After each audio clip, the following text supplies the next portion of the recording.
우리가 인생을 살아가다 보면 초대장을 받을 일이 많습니다. 자, 그 중에 대표적으로 결혼 청첩장이죠. 그리고 그 청첩장을 보낸 사람이 내가 사랑하는 사람이라면, 또 나와 아주 가까이 친하게 지내는 사람이라면 기쁘고 즐거운 마음으로 참여를 합니다. 그런데 하나님은 가끔 우리들에게 초대장을 보내실 때가 있습니다. 그 초대장은 바로 광야애로의 초대인데요.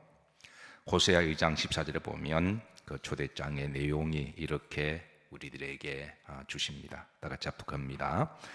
그러므로 보라, 내가 그를 다 일러 거친 들로 데리고 가서 말로 위로하고. 광야를 미드바르라고 부릅니다. 때로는 이 말을 이제 다양하게 번역하는데요. 이제 오늘 본절에서는 거친 들이라고 그렇게 번역을 했습니다. 사실 광야는 겉으로 보기에는 거칠고 척박한 곳입니다. 그런데 흐름지를 보시면 우리를 뭐하고 위로하고 그랬습니다. 하나님이 우리를 때론 광야로 초대하신 이유는 그곳에서 우리를 위로하시기 위함입니다. 그리고 무엇보다도 하나님 광야에서 우리 각자 인생에서 답을 찾기를 원하십니다. 사랑하는 성도 여러분, 광야에는 답이 있는 줄로 믿습니다. 2월은 사순절이 시작되는 달입니다. 사순절은 주님이 부활을 역산으로 해서 40일 동안의 여정을 말하는데요. 올해 사순절은 2월 18일부터 시작해서 4월 4일 부활절 전까지가 됩니다. 그리고 이 40일의 기간을 1년 중에 저는 광야의 여정이라고 생각합니다. 우리 기독교는 이 40일, 40년이라는 숫자에는 특별한 영적 함의를 담고 있음을 일러주는데요. 첫 번째, 고난의 의미가 있습니다. 노아의 홍수도 40일 동안 주야로 내렸고, 모세도 광야 기간에 40년을 보냈습니다. 예수님도 광야에서 40일을 금식하셨습니다. 자, 두 번째, 인생의 여정을 상징하기도 하는데요. 민수기 14장 34절의 법에 의하면 하루를 계산해서 1년으로 계산하는 법을 일러주십니다. 자, 표시된 부분만 합독합니다. 40일의 하루를 1년으로 쳐서 그 40년간 그랬습니다. 그래서 성경은 40년을 우리 인생의 여정을 상징하는 숫자로 사용하기도 합니다. 그리고 우리는 이 인생의 광야에서 반드시 답을 찾아야 합니다. 사랑하는 성도 여러분, 광야 안에는 비록 거칠지만 길이 있는 줄로 믿습니다. 세 번째, 성취, 완성이라는 의미가 있는데요. 이 광야 여정 기간을 통해서 우리가 영적으로 깨닫고 잘 견디고 버티고 승리하면 하나님이 예비하신 축복이 있습니다. 모세는 40년의 광야의 여정 가운데서 인생의 답을 찾았습니다. 그리고 인생의 새로운 길을 찾았고 또 새로운 삶이 시작되었습니다. 주님이 40일 동안 이 땅에 계시다가 40일 후에 이제 부활 성천하셔서 우리들에게 부활의 소망과 신비를 일러주셨습니다. 그래서 성경은 40은 고난을 의미하기도 하지만 동시에 완성을 의미하기도 합니다. 사실 우리가 인생을 살아가면서 반드시 풀어야 될 숙제들이 있습니다. 그리고 그 숙제들은 누가 대신할 수도 없고 각자 자신이 언젠가는 반드시 풀어야 할 숙제입니다. 하나님은 그 인생의 숙제들을 때로는 광야에서 감추어 두십니다. 그래서 하나님은 때로는 우리를 광야로 인도하십니다. 분명 광야는 가기 싫은 곳이고 머물기 힘든 곳입니다. 그러나 우리에게는 그 광야로 들어가야 할 때가 있고 또 한동안 머물러야 할 때가 있습니다. 광야는 외로운 곳입니다. 그래서 우리는 그 외로운 곳에서 우리가 하나님을 만날 수가 있습니다. 광야는 길이 없습니다. 그러나 그곳에서 우리는 새로운 길을 찾습니다. 광야는 목마른 곳입니다. 그러나 그곳에서 우리는 생수를 맛보게 될 것입니다. 광야는 배고픈 곳입니다. 그러나 그곳에서 우리는 만나를 먹게 됩니다. 사랑하는 성도 여러분, 하나님은 우리를 때로는 광야로 인도하시고 초대장을 보내십니다. 이번 도로는 사순절에게는 우리 각자에게 보내는 하나님의 초대장인 줄로 믿으시길 바랍니다. 성경에 보면 이제 광야에서 답을 찾게 하시는데요, 신명기 8장 2절입니다. 다 같이 합독하십니다.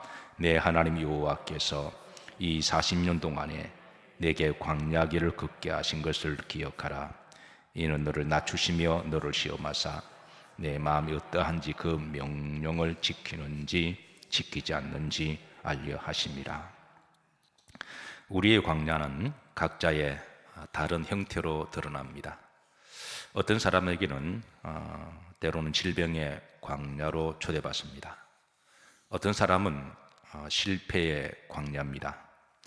어떤 사람에게는 사랑하는 사람을 잃어버리는 상실의 광야를 직면합니다.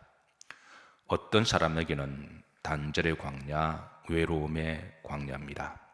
어떤 사람에게는 절망의 광야입니다. 어떤 사람에게는 우울증의 광야를 직면합니다. 어떤 사람에게는 물질의 광야입니다. 어떤 사람에게는 시험의 광야이기도 하고요, 또 어떤 사람에게는 노년의 광야를 경험하기도 합니다. 분명한 것은 우리가 이 세상을 살아가며 반드시 누구나 다 이 광야를 직면할 때 하나님께서 이제 그곳에서 이제 우리에게 주시는 답이 있습니다. 첫 번째가 바로 하나님은 인도하시는 법을 배우게 하십니다. 출애굽기 13장 27절 보시면, 자, 표시된 부분 합독합니다. 낮에는 구름 기둥으로 그들의 길을 인도하시고 밤에는 불 기둥으로 그들에게 비추사 낮이나 밤이나 진행하게 하시니. 때로는 하나님은 우리들의 길을 구름 기둥으로 불 기둥으로 인도하십니다. 하나님 인도하실 때 순종하는 법을 배우시기를 바랍니다. 광야에는 마실 물이 없습니다. 근데 하나님은 그곳에서 우리에게 영원히 목마르지 않는 생수를 얻게 하십니다. 광야는 먹을 것이 필요합니다.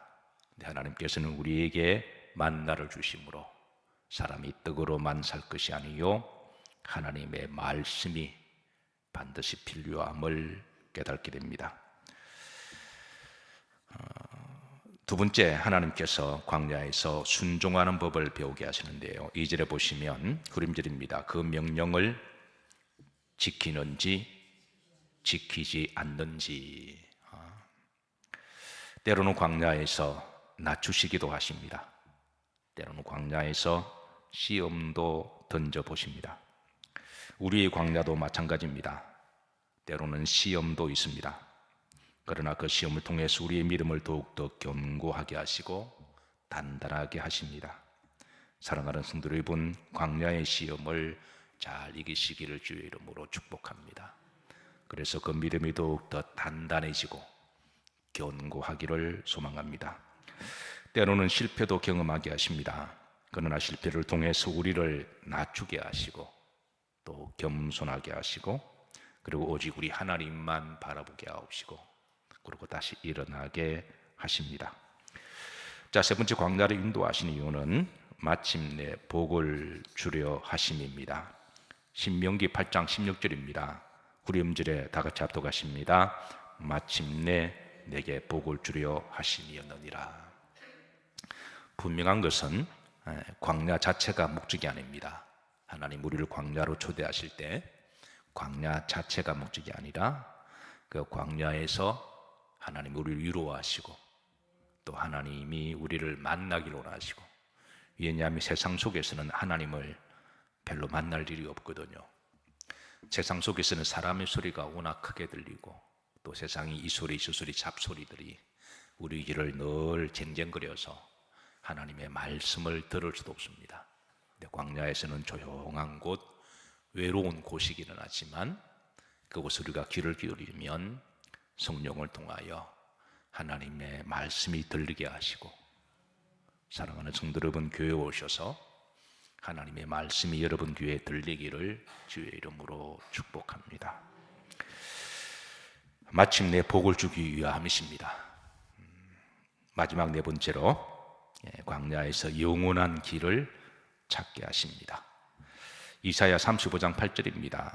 다 같이 합독합니다. 거기에 대로가 있어 그 길을 거룩한 길이라 일컫는 바 되리니 깨끗하지 못한 자는 지나가지 못하겠고 오직 구속함을 입은 자들을 위하여 있게 될 것이라. 본질에 보시면 대로가 있다 하겠습니다.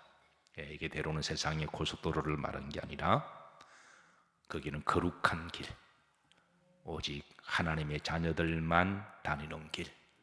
우리는 이 믿음의 길을 다님으로 그 믿음의 길이 하나님께로 연결되는 구속의 길입니다. 그래서 중반절에 보시면 오직 구속함을 입은 자들을 위하여 있게 되는 그 길. 우리는 광야에서 예수 그리스도를 만날 수가 있습니다. 주님은 나는 길이요 진리요 생명이니 나로 말미암지 않고서는 아버지께로 올 자가 없다 하셨습니다. 오늘 2월 첫 번째 날에 드렸던 찬양이 하나님의 자녀입니다. 우리가 늘 우리의 정체성을 하나님의 자녀임을 기억하십시다. 그리스도인 성도라고 하는 그 놀라운 정체성, 그 이름의 자부심을 가지고 또 성도답게 살아가는 것이 복인 줄로 믿습니다. 사순절이 지나면 이제 부활절이 다가옵니다. 그리스도인은 다른 말로 주님이 가신 길을 따라가는 사람들이라고 할 수가 있습니다. 주님도 살아계실 때에 광야의 길을 잘 지나셨고, 그리고 십자가에서 그 사명을 완수하시고, 그리고 끝자락에 부활하시고, 부활하신 주님께서 우리를 이제 부활로 초대하십니다. 이번 맞이하는 사순절, 하나님 우리들을 초대하시는 이 광야에서 답을 찾으시기를 주의 이름으로 축복합니다. 그리고 사순절을 잘 보내서 우리가 하나님 앞에 부활의 소망을 가지고 다시 한번 주님을 영접하는 시간 되기를 소망하며, 그리고 우리가 다시 한번 따라서 하십니다. 성찬을 받은 몸입니다. 교회에서 한 달에 2번 우리가 성찬식을 가질 때마다 이 성찬을 통해서 다시 한번 주님, 제가 성찬을 받은 몸임을 기억하고, 그리고 우리가 성찬을 받은 성도답게 그렇게 살아가면 하나님은 그 몸을 복되게 하실 것이고, 또 하나님은 그 길을 거룩한 길로 인도하시며, 또 하나님 주신 사명을 잘 감당하도록 때를 따라 힘을 주실 거예요. 2월 한 달도 여러분들이 기도하고 계획하는 것들이 하나하나 잘 응답되어져서 하나님 앞에 아름다운 보고들을 매주일마다 많이 올려드리시는 우리 영일의 성도님들과 가정 되기를, 특별히 연로하시고 또 질병으로 힘들어하시는 분, 여러 가지 문제로 외롭고 또 고독하신 분들 가운데 성령이 함께 하셔서 2월도 하나님의 위로와 은혜가 있으시기를 주의 이름으로 축복합니다.